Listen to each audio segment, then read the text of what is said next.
In this last lesson, we are going to look at this notion of centrality.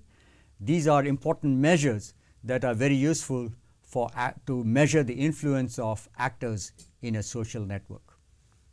Consider node Y. So, it has these nodes A, B, C, D, E, F. So, which node, which is an actor in a social network, has more power or influence?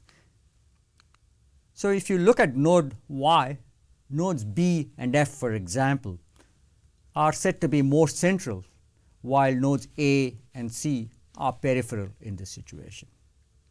So, social networks are quite complex, could become complex. So, we need to have metrics to better understand their complexity and better understand the centrality of certain social actors. So, how do we do that? We use this notion of centrality, which is a common measure of the influence of a node or an actor in a social network. So, centrality captures the reach and social capital, and we will study different centrality measures. And what I mean by social capital is located in a social relationship. Let us say I worked at Georgia Tech for 30 years, I know a lot of people at Georgia Tech, so I built up a lot of social capital as an example. So, one can invest in social capital or earn it, and also one has to maintain it over time, and sometimes people convert social capital into other forms of capital, for example, money, goods or ideas. In some other situations, it can be a complement or substitute for other resources, and it can also be a collective good of the network structure or the enterprise. So, why should we study centrality? So, we want to, some cases, identify the quote important actors or influencers in a social network. For example, the folks who write blogs or tweet about a product or service may be interesting to advertisers. Or we want to develop measures to categorize social actors as important or not that important. And to do that, we need to know the location of these actors or nodes in a social networks. And then sometimes we could also average it to get some group values across the social network.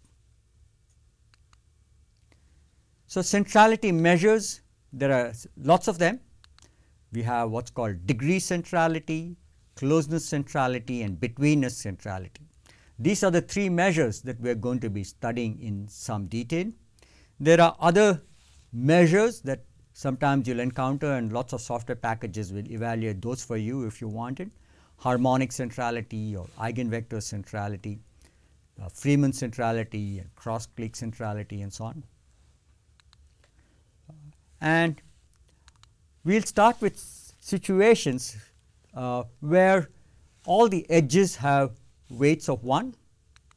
This is a situation where all social ties are similar, and a package like Gephi that I mentioned earlier, or some of the packages in R, all of them could be useful in these situations, and like TNet, iGraph, SNA and so on. So, the first centrality measure that we will look at is node or degree centrality. We already seen this earlier when we introduced graphs and digraphs. So, degree centrality is the number of edges connecting to a node in a graph. So, in the example on the right, the top right, I have a node with 6 links. So, that particular node has a degree of 6. On the bottom right in that graph, I have a digraph, and one node has 4 edges coming in, and it has 2 edges going out. So, in degree is 4 and out degree is 2. There is a typo there. Okay. So, actors who have ties have greater opportunities since they have more choices, they less depend on any other specific actor, and they are viewed as more powerful. So, generally the more edges a node has, that is viewed as more powerful. For example, in my social network profile, I may have 150 friends, whereas somebody else may have 5,000 friends, for example. So, they have more power than me, at least from a social network perspective. These folks who have higher degree could be approached for their knowledge, for advice, for recommendations, etc. The next centrality measure that we are going to look at is closeness centrality. So, we have looked at this term called geodesic earlier, which is the shortest path between a pair of nodes. So, closeness centrality is the inverse of the average geodesic distance from a node x to all other nodes. So, it is tied to a node, just like the degree centrality was, and the formula for that is given here. It is the inverse of the total geodesic distance, and on the numerator we have n minus 1. Okay. So, dyx is the length of the geodesic from between node y and this particular node of interest x, and n is the number of nodes. So, Cc of x captures closeness centrality. In general, the idea is to find actors or nodes who are able to reach other actors via shorter path lengths or more centrally located. Closeness centrality captures how long it takes an actor to disseminate news over the social network. So, we have this graph here on the right. It has 8 nodes A, B, C, D, E, F, G and H. Take a look at this particular graph, and we want to compute the closeness centrality of node A. We have this formula. Closeness centrality of node A is n minus 1 over the geodesic distances from A to all the other nodes. And for example, we know the distance from B to A is 1 edge, the shortest distance from C to A is 2, shortest distance from D to A is 2, similarly from E to A is 2, then from F to A is 3, and similarly from G to A and H to A, those require 4 edges. So, their distances are 4. And so, if you look at the denominator of the closest centrality for A, you add up these 1 plus 2, 2, 2 plus 3 plus 4, 4, you get 18. Numerator is n minus 1, there are 8 nodes, 7, and closest centrality of A is 7 over 18 or 0.39. And what does that mean?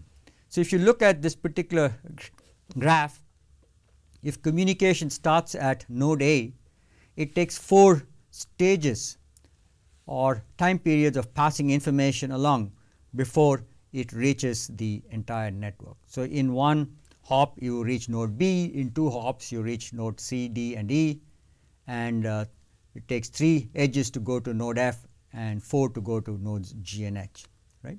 So, think of stage 1 as an initial tweet to follows, followed by stages 2, 3, 4 for example as retweets. So, the same graph again, we are going to look at the closeness centrality of node E, which is right in the middle of the graph. We go through the same process, is the same formula that we have seen earlier. In this particular case, E has nodes B, D and F, one link away, that is the shortest path from E to those 3 nodes, and the distance between E to A, C, G and H, the shortest paths for each from E to each of them is just 2 links away. And then the denominator is 11, numerator is 7, and the closest centrality here is 0.64, which is a higher value than we saw for node A.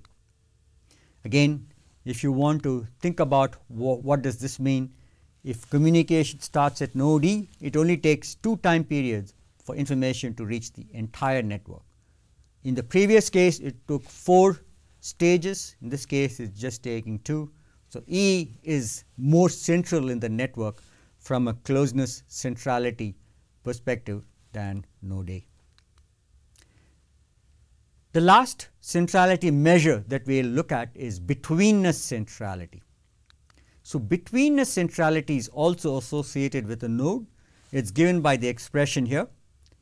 It is given by the sigma st of that particular node over the summation that you see there at the bottom.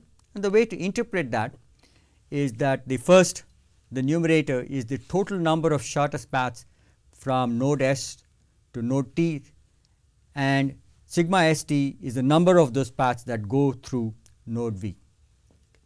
So, there may be lots of shortest paths between a pair of nodes, and we want to find how many of them actually go through node V. So, betweenness centrality measures the capacity of a node to act as a go between two other nodes. Here is an example from the same graph. I am going to find the betweenness centrality of node D. So, if you look at betweenness centrality of node D, it is on the shortest path between C and D, it is on the shortest path between C and F, between C and G and C and H. So, it's on those shortest paths, on the geodesics between node C and those E, F, G and H. And for example, between C and D there are two shortest paths, C, D, E and C, B, E. Same thing between C and F, we have C, D, E, F and C, B, E, F, and same thing between C and G, there are two paths and one of them goes through D, and same thing between C and H. There are two shortest paths, C, D, E, F, H and C, B, E, F, H. And I have highlighted the shortest paths that go through node D in red, since that is a node of interest for us whose betweenness centrality we are capturing. So, if you do the arithmetic here, there are two shortest paths between C and D, and of all those shortest paths only one of them goes through D. So, you get 1 over 2 as the first term in that expression. Same thing between C and F, C and G and C and H. So, the betweenness centrality of node D works out to 2.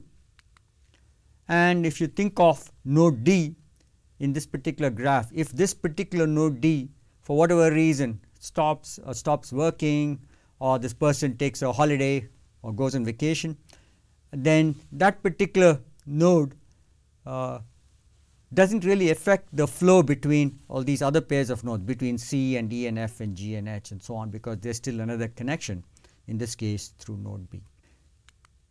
Same network, but now I am going to look at the betweenness centrality of node E. So, for node E, if you look at the paths where it lies on the shortest path between other pairs of nodes, you have A, B, C and D on the left and F, G and H on the right, and E lies on all those shortest paths. So, there are 12 of them and I have listed them out, and you get a betweenness centrality of 12. So, again, if node E stops working for whatever reason, let us say this particular actor takes a vacation or quits the company, then communication between the nodes on the left and the nodes on the right will cease, and then you have a problem on your hand. So, there are lots of packages that allow you to capture these metrics, the node degree centrality, closeness centrality and betweenness centrality, and you can look at these resources, and I have listed a few out here to compute these metrics. We have seen 3 centrality measures in this lesson: degree, closeness and betweenness, and here is a quiz before we end this lesson. So, centrality is one of the most common measures of a node's influence in a network. The answer is true. The next question, betweenness centrality has this particular formula. Answer is false. Betweenness centrality has a slightly different formula, which I have shown here. So, we had 5 lessons in this module on social networks. The first lesson was on social media and its business usage. The second lesson was on graphical representation using graphs and what are the various components of a graph and different structures that were possible. In lesson C, we looked at walks, trails and paths are the most important item of interest for us.